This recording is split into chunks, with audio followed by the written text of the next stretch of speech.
Фиброзата на черния дроб, това е разрастване на съединителна тъкан в органа, която е едно предмостие към развитието на чернодробната цироза.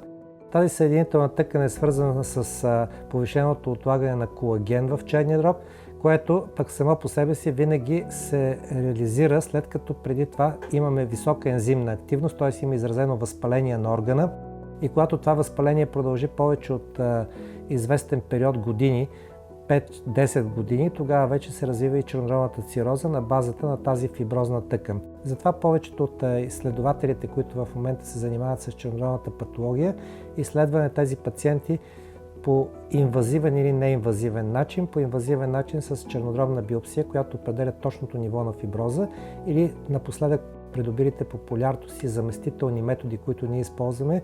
Това са неинвазивните методи, с които фиброзата се оценява с помощта на фиброскен или трансиентни еластографии, които са като ехографски апарати, но с малко по-различен спектър. И от друга страна се използват някои серологични маркери за фиброзата, които са свързани с взимане на кръв.